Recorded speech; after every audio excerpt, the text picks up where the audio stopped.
मेरे प्यारे sir new इस केमिस्ट्री के क्लास में 20 ऐसे सब्जेक्टिव क्वेश्चन आप लोगों के लिए लाए हैं जिनको पढ़ने के बाद ऐसा लगेगा कि सर जी ये सवाल आज तक हम लोग नहीं पढ़े थे और बोर्ड एग्जाम में ऐसे ही सवाल आते हैं और अक्सर आप लोग उन सवालों को ही स्किप करते हैं जो एग्जाम में आते हैं। तो यहाँ से 20 सवाल ऐसे हैं जिनको पढ़ने के बाद आप लोगों का दिल दिमाग तो हिल जाएगा, लेकिन 20 का 20 प्रश्न आप लोगों को याद हो जाएगा। तो यहाँ से आप लोगों के लिए एक प्यारा सा लाइन है जो हमारे स्टूडेंट के द्वारा बोला गया है कि मत कर तमन्ना किसी को पाने की, बड़ी बेदर्द निगाहें हैं इस जमाने की।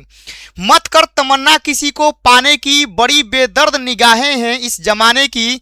तू खुद को बना काबिल इस कदर, तू खुद को बना काबिल इस कदर कि लोग तमन्ना करे तुझ जैसा बनने की। तो मेरे प्यारे साथियों, तो यहाँ से 20 सब्जेक्टिव सवाल करने वाले हैं। आज के क्लास में मजा ही मजा आ जाएगा। बस पूरे क्लास में आप लोग बने रहिए, एक से बढ़ के एक सब्जेक्टिव क्वेश्चन आप लोग को देखने को मिलेंगे आज के क्लास में। तो पहला सवाल यह है बाबू, बहुत ही इंपॉर्टेंट है कि फ्रेंकल दोष से आप क्या समझते हैं। आप लोग इतना कन्फर्म रहिए कि आपके एग्जाम में एगो दोष से सवाल रहना ही रहना है, चाहे कुछ हो जाए, ठीक है ना। यानी फ्रेंकल दोष, शॉर्ट की दोष, मतलब इन सब से एगो सवाल तो रहना मेरे भाई तय है, ठीक है ना। बस आप लोगों को याद कर लेना है, क्योंकि आप लोगों को एग्जाम में 10 गो ही सब्जेक्टिव क्वेश्चन लिखना, याद रखिएगा 10 गो, और 10 गो में से 2 सवाल में से एगो सवाल तो रहना ही रहना है। अब यहां से क्या है कि क्रिस्टलीय ठोसों में पाए जाने वाला एक बिंदु दोष है, ठीक है ना। मतलब कि फ्रेंकल दोष एक प्रकार का बिंदु दोष है, लेकिन किस टाइप का है आगे पढ़ते हैं। जिसमें एक आयन अपनी जालक स्थिति को छोड़कर क्रिस्टल के भीतर, देखिए आप लोगों के लिए सबसे आसान, सबसे साधारण, जो एक के बार में याद हो जाएगा वही परिभाषा लाए हैं, ठीक है ना। किताबी भाषा नहीं लाए हैं बाबू, ठीक है ना। आप लोगों को ऐसा परिभाषा जो एक के बार में याद हो जाएगा कि जो आयन होते हैं क्रिस्टल को छोड़कर क्रिस्टल के भीतर ही, ठीक है ना, खाली स्थान में चला जाता है, जिससे मूल स्थान पर रिक्तियां और नए स्थान पर अंतराली दोष बन जाता है। यह दोष क्रिस्टल के घनत्व को प्रभावित नहीं करता है और आयनिक यौगिकों में होता है, ठीक है ना। ऐसा केस जैसे आप लोग का AgCl में, जिंक सल्फाइड में, AgBr में, ठीक है ना।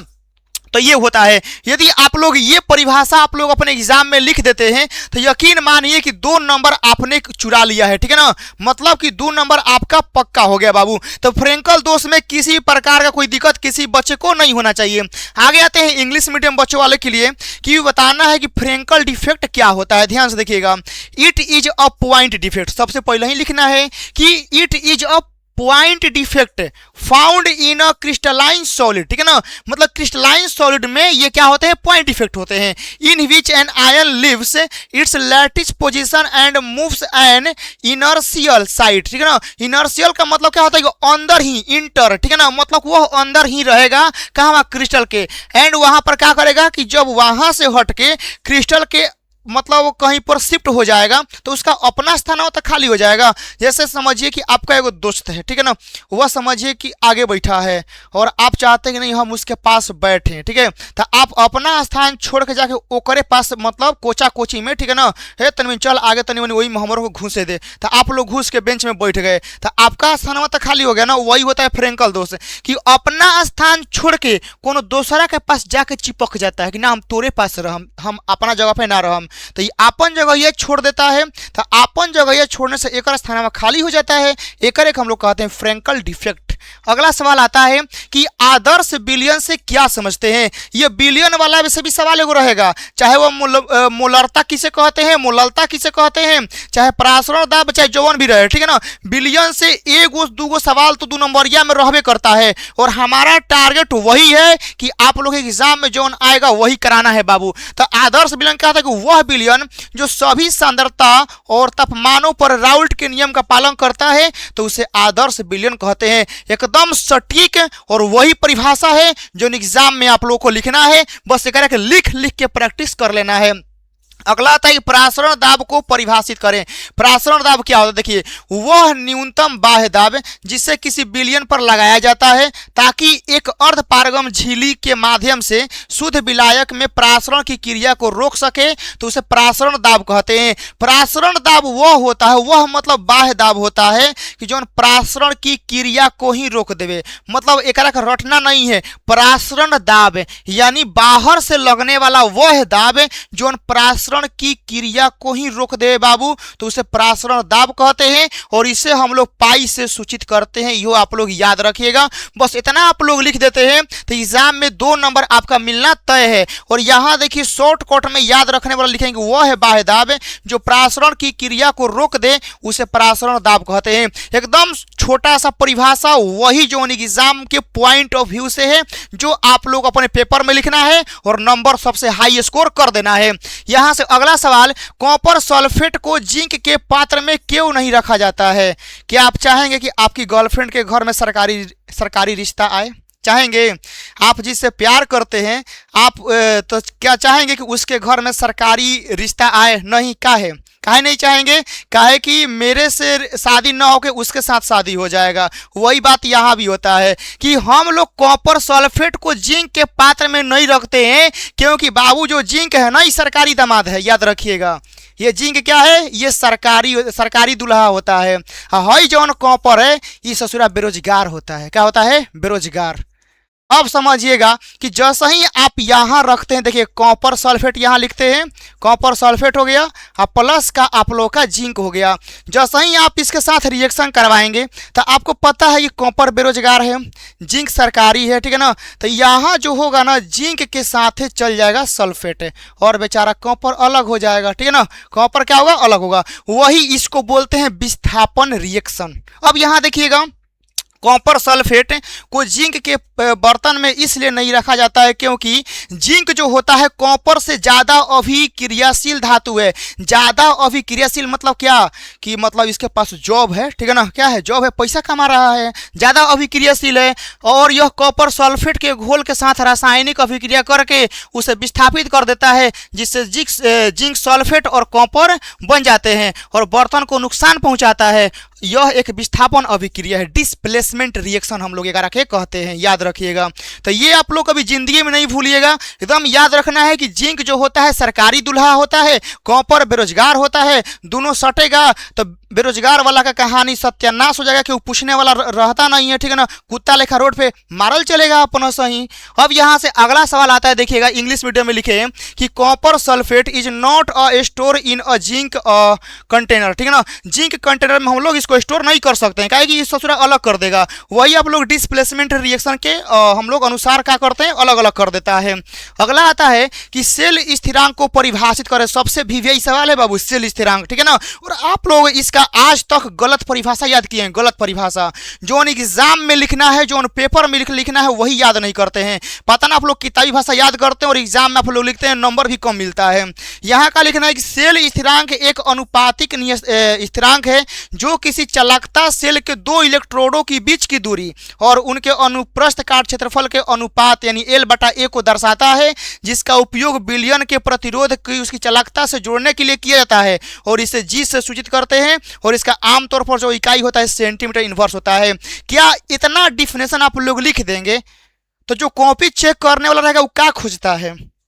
सटीक पॉइंट मिल जाए, साथ में कहाँ उपयोग होता है और मात्रा क्या होता है, सारा का सारा लिखे हैं कि सेल स्थिरांक एगो अनुपातिक स्थिरांक है। बस यही जानते हैं, यहीं से उसके दिमाग में एगो बात आ जाएगा कि नहीं, परिभाषा एकदम सटीक लिखा है। कहे कि सेल स्थिरांक एगो स्थिरांक होता है, लेकिन वह स्थिरांक कैसे बराबर होता है कि उस चालक सेल के 2 इलेक्ट्रोडों के बीच की दूरी, मतलब कैसे बैटरी में 2 सेल होता है, मतलब 2 मतलब उसमें इलेक्ट्रोड होता है, एगो प्लस और एगो माइनस है, तो प्लस माइनस के बीच के दूरी होता है ना, तो वही दूरी का बात हो रहा है और साथ में उसके क्षेत्रफल का। तो इसके अनुपात को ही क्या कहते हैं? सेल स्थिरांक कहते हैं, जिसे हम लोग G से सूचित करते हैं और इसका मात्रक होता है सेंटीमीटर इनवर्स और यह विलयन के प्रतिरोध को उसकी चालकता को जोड़ने के लिए करता है। अगला आता है इसको डेनियल डिफाइन सेल कांस्टेंट, ठीक है ना। ये आप लोग का हो गया, देख सकते हैं कि represent the ratio L/L of the distance between the two electrode of a conductivity cell and their cross sectional area, ठीक है ना। मतलब कि उसके ये इलेक्ट्रोडों के बीच का दूरी L और उसे क्रॉस सेक्शनल एरिया के मतलब रेशियो को क्या कहते हैं, हम लोग कहते हैं सेल कांस्टेंट, ठीक है ना। यानी हम लोग यहाँ से सेल स्थिरांक कहते हैं। अगला आता है एंजाइम क्या है। ये सवाल आज से 2 दिन पहले हम आप लोग करवाए थे और वहाँ भी बताए थे कि एंजाइम एगो प्रोटीन है जो जैव उत्प्रेरक का काम करता है। साथ में देखिए क्या लिखे हैं कि एक जैविक उत्प्रेरक होते हैं जो मुख्य रूप से प्रोटीन के बने होते हैं और जीवित जीवों में जैसे मानव शरीर हो गया, चाहे कुत्ता, बिलाई, शेर, बाघ, सब में काम करता है, लेकिन ज़्यादा हम लोग मानव के बारे में ही बात करेंगे। तो वही एक जैव उत्प्रेरक है जो मुख्य रूप से प्रोटीन के बने होते हैं और जीवित जीवों में रासायनिक प्रतिक्रिया की गति को बहुत तेजी से बढ़ाते हैं बिना खुद बदले या खपत हुए, जिससे पाचन या अन्य सभी जैविक प्रक्रिया संभव होती है, जैसे ताले चाबी। मतलब एंजाइम ऐसा होता है बाबू ना, ऐसा होता है कि कोनो भी रिएक्शन में खुद भाग नहीं लेगा, लेकिन रिएक्शन के रेट को तेज कर देगा। क्या कर देगा, रिएक्शन के रेट को तेज कर देगा। जैसे मान लीजिए कि 2 गो दोस्त के बीच में तनी मनी मुँहा थोथी मतलब बहसा बहसी हो रहा है खाली, लेकिन तलाई में वो कोनो से ऊपर से आ गई, देखना का हुआ तोरा कैसे ही बोल दिला से मार मार जल्दी मारे करा के, तो दोनों आपस में झगड़ा कर लेगा, लेकिन उस साइड से हट जाएगा, चलो अब एकनी के बीच में झगड़ा हो गई, अब काम हो गई, तू निकल जा।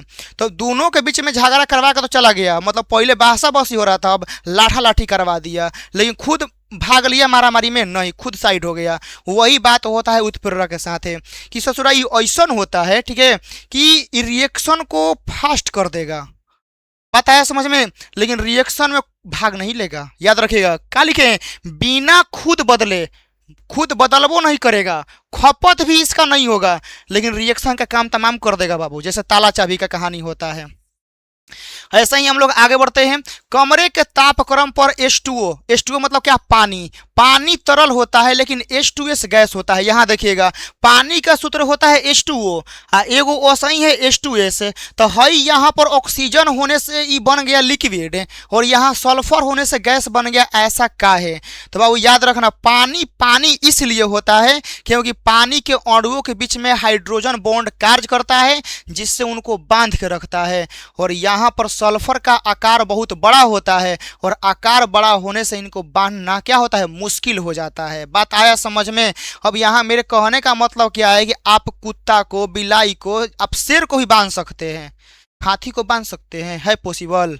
हाथी को आप जौन सीकड़ में आप कुत्ता को बांध सकते हैं, जौन सीकड़ में आप लोग गाय को, भैंस को बांध सकते हैं, उस सीकड़ में आप लोग हाथी को बांध सकते हैं, नहीं बांध सकते हैं क्योंकि उसका आकार बड़ा है। वही बात यहाँ लागू होता है कि ऑक्सीजन का आकार छोटा होता है, छोटा होने से एकरा में हाइड्रोजन बॉन्ड लग जाता है, बांध देता है, और बांधने से क्या होता है, वो लिक्विड अवस्था में रह जाता है। लेकिन सल्फर का आकार बड़ा होने से इसमें हाइड्रोजन बॉन्ड फीका पड़ जाता है, कमजोर पड़ जाता है, जो कि इसीलिए H2S जो होता है गैसीय माध्यम में पाया जाता है। अब यहाँ से हम लोग आगे बढ़ते हैं। अगला आप लोग देख सकते हैं A to Z आप लोग के लिए सिंपल से सिंपल लैंग्वेज का हम लोग इस्तेमाल कर रहे हैं ताकि आप लोगों को एकदम बहुत जल्दी याद हो जाए। अब यहाँ से हम लोग आगे बढ़ते हैं। कौन से तथ्य के आधार पर आप कहेंगे कि एस्केडियम एक संक्रमण तत्व है, ठीक है ना, यानी आप कौना बेसिस पे, कौना आधार पे कहेंगे कि जो एस्केडियम है वह संक्रमण तत्व में आता है। तो बाबू देखो, संक्रमण तत्व में वही तत्व आता है जौना के d ऑर्बिटल खाली रहता है, याद रखना, ठीक है ना। संक्रमण तत्व में वही तत्व आता है जौना के d ऑर्बिटल खाली होता है और एस्केडियम का d ऑर्बिटल खाली होता है। तो अतः हम लोग कह सकते हैं कि संक्रमण तत्व जो होता है वो मतलब एस्केडियम संक्रमण तत्व है, क्योंकि एस्केडियम का d ऑर्बिटल खाली होता है। अब यहाँ देखिए, एस्केडियम को संक्रमण तत्व इसलिए कहा जाता है क्योंकि इसके उदासीन, ठीक है ना, परमाणु में d कक्षक आंशिक रूप से भरा होता है, मतलब 3d1 होता है। तो d में भरने के लिए देखिए, d जो होता है ना, d में भरने के लिए 10 गो इलेक्ट्रॉन चाहिए, मतलब d जो कक्षक होता है, ठीक है ना, एकरा में 10 गो इलेक्ट्रॉन आप लोग डाल सकते हैं। तो अभी तक एकरा में एक ही भराइल रहता है, अभी 9 गो का जगह खाली रहता है। तो जौना के d ऑर्बिटल खाली रहता है उस संक्रमण तत्व में आता है। तो एस्केडियम में 3d1 होता है तो और संक्रमण तत्व की परिभाषा के अनुसार ऐसे तत्व जिनके परमाणु या आयन में अपूर्ण डी कक्षक होते हैं उन्हें संक्रमण तत्व कहते हैं। संक्रमण तत्व का परिभाषा ही यही होता है कि जौना जौना तत्व में डी ऑर्बिटल खाली रहेगा हम ओकरा के संक्रमण तत्व मानेंगे। स्केडियम में वही कहानी होता है, इसमें डी ऑर्बिटल में भरना चाहिए 10 गो लेकिन एगो रहता है तो खाली जगह रहता है, तो जौना जौना में डी ऑर्बिटल खाली रहेगा वो संक्रमण तत्व कहलाएगा। आगे बढ़ते हैं, अगला सवाल, क्रोमियम 2+ Fe2+ में कौन प्रबल अवकारक है, व्याख्या करें। ठीक है ना, देखिए लिखे, क्रोमियम 2+ Fe2+ की तुलना में आसानी से ऑक्सीकृत होकर अधिक अस्थायी हो जाता है और इसीलिए क्रोमियम 2+ एक प्रबल अवकारक है। मतलब क्रोमियम 2+ में Fe2 मतलब क्रोमियम 2+ और लोहा 2+ में सबसे ज़्यादा पावरफुल हाई होता है। अब कैसे होता है, क्या होता है, देखिए, हाई क्रोमियम का इलेक्ट्रॉनिक विन्यास है, ठीक, यहाँ तक, और इसको अक्रिय में ऐसे लिखे हैं। क्रोमियम 2+ का मतलब क्या होता है कि 2 इलेक्ट्रॉन जाएगा। ठीक है ना, क्रोमियम 2+ का मतलब क्या होता है कि 2 इलेक्ट्रॉन जाएगा तो पहले एगो हाई हटेगा एगो हेकरा में से हटेगा तो 4 गो बचा ना, कहेगा हाँ सॉरी 4 गो बचा। लोहा का इलेक्ट्रॉनिक विन्यास ये होता है, लोहा 2+ तो 2+ मतलब क्या कि 2 गो जाएगा तो 6 में से 2 गो घटेगा तो कई गो बचेगा, 4 गो। यहाँ पर आप लोग का 3s2 3p6 और 2 गो जाएगा तो 2 गो पहले हेकरा में सुना जाएगा, पहले हइये वाला गायब होगा। ठीक है ना, कहे पहले जौना के पास बाइंडिंग एनर्जी कम रहता है पहले वह गायब होता है, तो हई कमजोर होता है तो पहले हेकर में से जाएगा। ठीक है ना, तो हम लोग का 3d6 बच गया। ठीक है, तो अब बताना है, देखिएगा कि अब कौन सबसे ज़्यादा प्रबल ऑक्सीकारक है। तो बाबू देखना, हम यहाँ समझाते हैं, हई जवन डी कक्षा होता है ना, बहुत किसका योगदान रहता है, याद रखना। ठीक है ना, बहुत ज़्यादा एक योगदान होता है। जो डी कक्षा होता है तो याद रखना कि इसमें भरने के लिए कै गो चाहिए, 10 गो। कहेगा हाँ सर, कै गो चाहिए, 10 गो। तो एगो बात याद रखना, इसका हाफ कितना होता है, 5। कितना होता है, 5। तो हई डी में जहाँ 9 गो भरने वाला रहेगा, अच्छा है, जहाँ 4 गो भरने वाला रहेगा, इस समय पे एकरा अंदर बेचैनी बहुत ज़्यादा रहता है। ठीक है ना, बेचैनी बहुत ज़्यादा रहता है। जैसे देखिएगा कि मान लीजिए कि किसी का ज्वाइनिंग लेटर समझिए कि मतलब क्या बोलते हैं, मेरिट लिस्ट बन रहा है और आपका 29 नंबर आया है और 30 पे मेरिट बन रहा है, आपके अंदर बेचैनी आ जाएगा कि कसहूँ करके 29 पे आ जाओ। ठीक है ना, ताकि हमारा सिलेक्शन हो जाओ। वैसे ही होता है डी ऑर्बिटल के साथ है, भरता कै गो है, 10 गो, लेकिन 10 गो भरने में जहाँ एको कम रहा, 9 गो रहा, अच्छा है, आधवा भरने में एगो कम रहा, मतलब 10 का तो आधवा 5 होता है। यहाँ देखिए, तो एकरा में से आधवा भरने में एगो कम रहे, अच्छा है, जहाँ पूरा भरने में एगो कम रहेगा, इस समय यह बहुत ज़्यादा बेचैन रहता है। बेचैन इस कदर रहता है कि जहाँ दूसरा में से एगो नंबर मिलने वाला रहेगा ना, छीन लेगा उनका में, कहेगा बाबू दे, हमारा बहुत ज़रूरी है अभी। तो वही कहानी का है यहाँ पर कि अब देखिएगा यहाँ पर क्या है कि डी के पास 4 गो है, का है 4 गो, इस समय बहुत ज़्यादा बेचैन है। क्या है, बहुत ज़्यादा बेचैन है, कसहूँ सोचेगा, कसहूँ कोशिश करेगा, जल्दी कोशिश करेगा कि हमारा पास 5 गो आ जाए, जल्दी एकदम बेचैन रहेगा। और जौना के पास मान लीजिए कि डी के पास 6 गो है, का है, हेकरा पास डी 6 गो है, आधवा से ज़्यादा है, तो ये कहेगा कोनो को मान लीजिए कट ऑफ मिल रहा है 30 पे जा रहा है और 31 नंबर है, तो बेचैन रहेगा, कहेगा ना हमारा 31 है, 30 पे बन रहा है मेरिट, हमारा आ जाएगा। जौना के 29 है, लगेगा परिचय, जान पहचान, घूस उस देने, बात करने। वैसा ही होता है यहाँ पर कि जहाँ एक पास 4 गो है, इस अवस्था में बहुत बेचैन रहेगा, बहुत बेचैन। इस बेचैनी की वजह से ही जल्दी अस्थायी हो जाएगा। क्या होगा, ये तुरंत अस्थायी होगा और इसीलिए क्रोमियम 2+ का रहता है, बहुत ज़्यादा प्रबल ऑक्सीकारक हो जाता है एकरा तुलना में। ठीक है, इसीलिए पूरा आप लोग के इलेक्ट्रॉनिक विन्यास से मदद से समझा दिए हैं। अगला आता है कि आप अंतः संक्रमण तत्व से क्या समझते हैं। देखिएगा, वे तत्व जिनमें अंतिम इलेक्ट्रॉन के परमाणु अंतिम 2 पूर्व से भरे एफ कक्षक में प्रवेश करता है। सिंपल सा बात समझिए, अंतः संक्रमण तत्व उसे कहते हैं जौना के इलेक्ट्रॉन एफ उप कक्षा में पहुंच जाता है, तो उस तत्व को बोलते हैं अंतः संक्रमण तत्व। ठीक है ना, मतलब कि ऐसे जौना के बाहरी इलेक्ट्रॉन डी ऑर्बिटल में जाता है तो उसे संक्रमण तत्व कहते हैं। जौना के बाहरी इलेक्ट्रॉन F कक्षा में चला गया तो उसे अंतः संक्रमण तत्व कहते हैं। सिंपल परिभाषा है। अगला आता है समन्वय संख्या से क्या समझते हैं? किसी अणु, आयन या क्रिस्टल से एक केंद्रीय परमाणु आयन के चारों ओर सीधे जुड़े हुए निकटतम परमाणु या आयनों या अणुओं की कुल संख्या को समन्वय संख्या कहते हैं। समन्वय संख्या का मतलब होता है कि कोनो परमाणु के चारों तरफ कितना परमाणु घिरा हुआ है, कितना ओकरा के घेर के रखा है, उनकी संख्या को बोलते हैं हम लोग का समन्वय संख्या। जैसे मान लीजिए एगो घर है, उस घर के चारों तरफ 10 गो घर घिरा हुआ है, एकदम सटले सटले, तो वो 10 घर को क्या बोलेंगे? समन्वय संख्या। तो उस घर की समन्वय संख्या क्या है? 10 गो। तो समन्वय संख्या का मतलब होता है कि उस परमाणु के चारों तरफ कई गो एटम ओकरा के घेर कर रखा है, तो उनकी संख्या को बोलते हैं समन्वय संख्या।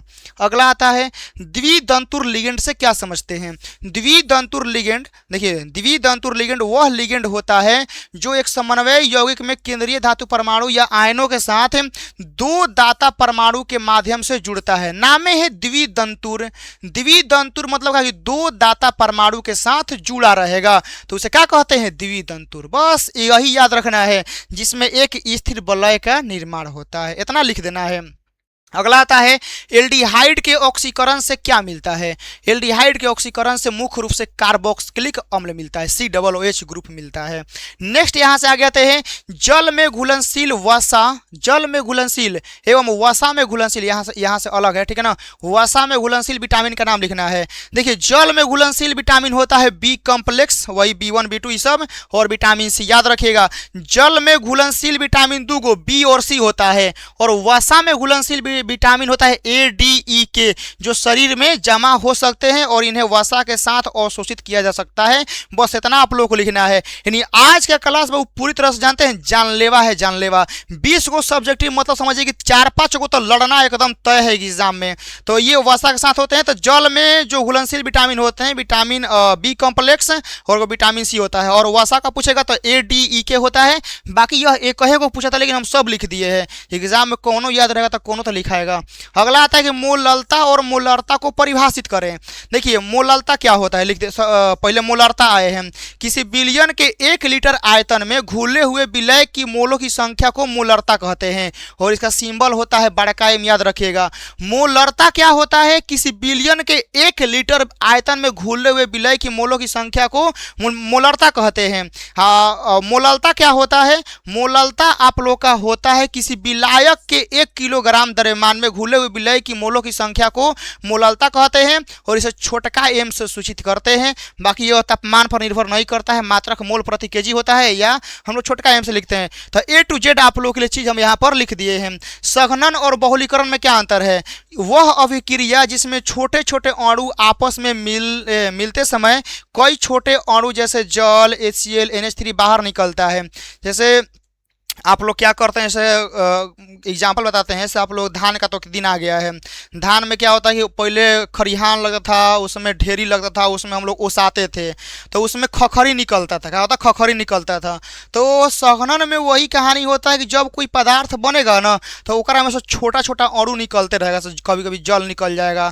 कैसे आप लोग दूध से पनीर बनाते हैं तो ओकरा में से पानी जो होता है निकल जाता है। तो मतलब पनीर बनने का तो बना, लेकिन पनीर बनने के दौरान हम लोग का पानी भी निकल गया। तो वही बात यहाँ होता है कि आप लोग का छोटे छोटे जब अणु मिलकर कोई अणु बनाएगा ना तो वो अणु तो बनबे करेगा, लेकिन वो अणु बनने के दौरान कोई और भी बन जाएगा जो बाहर निकलेगा, वही होता है संघनन।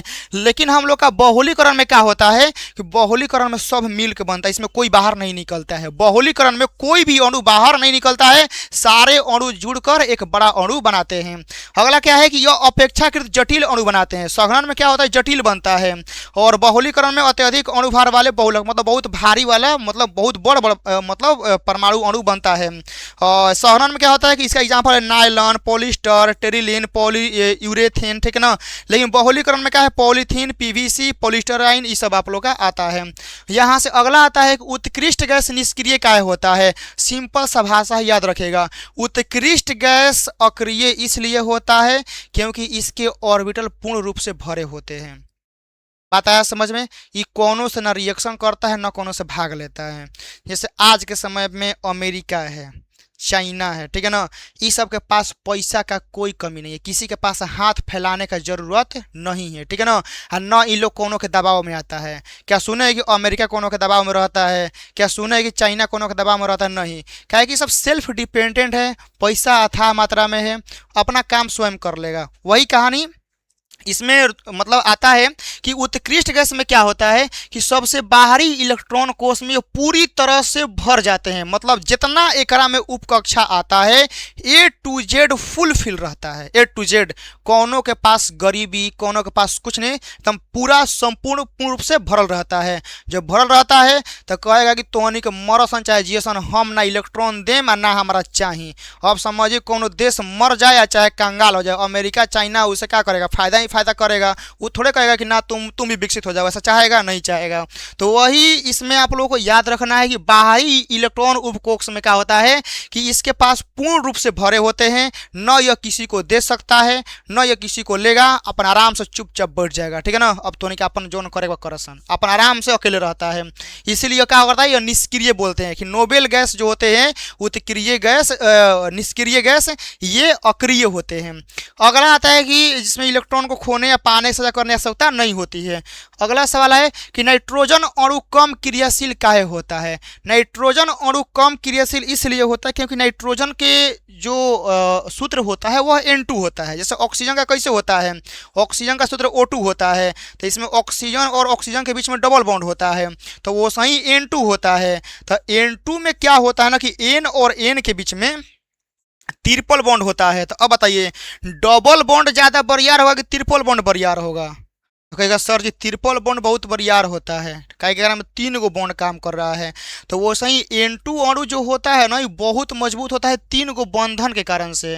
3 गो बंधन के कारण होता है, तो इसको तोड़ने के लिए बहुत हाई एनर्जी चाहिए, 941 किलो जूल चाहिए। समझिए, नाइट्रोजन का यदि रासायनिक अभिक्रिया करवाना है तो उस रिएक्शन में कम से कम 941 किलो जूल एनर्जी पर मोल रहेगा ना, तब जाके नाइट्रोजन टूटेगा। सोचिए कितना हाई एनर्जी। वो हाई एनर्जी उतना इसलिए लग रहा है क्योंकि नाइट्रोजन और नाइट्रोजन के बीच में 3 गो बॉन्ड कार्य कर रहा है।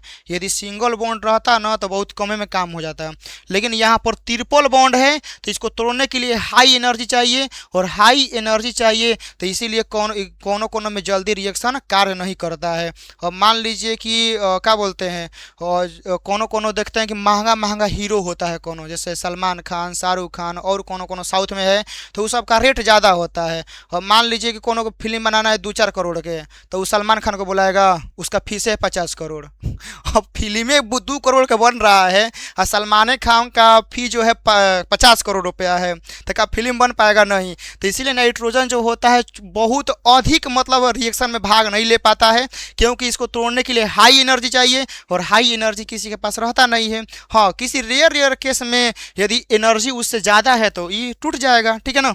अब यहाँ से हम लोग आगे चलते हैं। आगे नहीं, खत्म हो गया हम लोग का यही, मतलब इतने क्वेश्चन था। तो पूरे क्वेश्चन में समझिए कि हम लोग 20 सब्जेक्टिव क्वेश्चन किए हुए हैं, जिनमें से आपके एग्जाम में कोशिश है कि 4 से 5 सब्जेक्टिव क्वेश्चन लड़ जाएंगे, और इन सारे क्वेश्चनों को आप लोग को याद कर लेना है। साथ में क्या करना है कि यदि आप लोग चाहते हैं कि भैया केमिस्ट्री में तैयारी बहुत बढ़िया हो जाए, एकदम बढ़िया 90-95 नंबर आ जाए, तो आप लोगों को क्या करना है, एटम बम ले लेना है। तो एटम बम कहाँ मिलेगा? स्टडी विथ डेडिकेशन, ये वाला एप्लीकेशन आप लोग इंस्टॉल कर लेंगे।